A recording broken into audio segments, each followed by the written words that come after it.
Vejam só, o Palmeiras termina então esse jogo com 4 pontos de desvantagem para Flamengo e Cruzeiro. Então tem um jogo a menos que o Flamengo e 2 a menos que o Cruzeiro.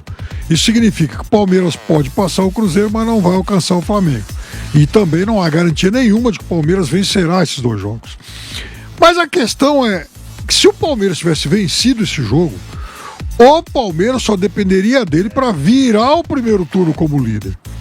Então o Palmeiras desperdiçou hoje em Salvador a chance de se tornar candidato a virar o primeiro turno como o primeiro colocado desse difícil Campeonato Brasileiro. Por quê? Porque tem Copa do Brasil, jogo contra o Corinthians. Porque é um derby, é Palmeiras e Corinthians. Isso é uma bobagem. Óbvio que um derby é importante, óbvio que é um grande clássico, mas colocar a Copa do Brasil como um evento mais importante, ganhando a preferência em relação ao Campeonato Brasileiro, é uma bobagem. É pensar pequeno. E não é uma crítica que eu faço por conta desse jogo de hoje. Isso é uma crítica que eu faço sempre. Vejam só se na Europa, enfim, se o Real Madrid vai poupar o time na Copa do Rei, aliás, vai poupar o time no Campeonato Espanhol para jogar a Copa do Rei. Ele não faz isso, às vezes, nem em semifinal de Champions contra o City. Vai ver se o Barcelona faz isso, ou se o Manchester City faz isso. Não, porque no mundo civilizado da bola, no primeiro mundo da bola, a preferência é pelo Campeonato Nacional. E o Palmeiras tem que colocar, o Palmeiras, o São Paulo, o Corinthians, todo mundo tem que colocar isso na cabeça.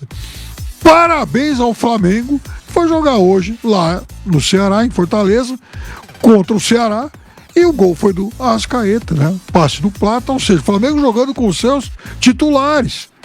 Então, no final do campeonato, se na última rodada o Flamengo entrar em campo com 2 pontos de vantagem em relação ao Palmeiras, talvez o Palmeirense se lembre desse jogo em Salvador. Olha, puxa, se naquele dia a gente tivesse jogado com o time completo, até porque quando os jogadores do Palmeiras, quando os 4 titulares que estavam no banco pisaram em campo hoje, o Palmeiras tomou o segundo gol. É verdade.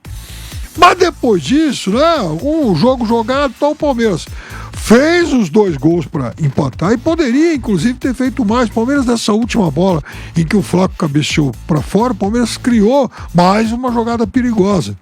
Então, ficou a lição de que pensar pequeno só porque o jogo do mata-mata é contra o Corinthians pode dar um prejuízo danado. E outra coisa, jogador não é de cristal, sabe?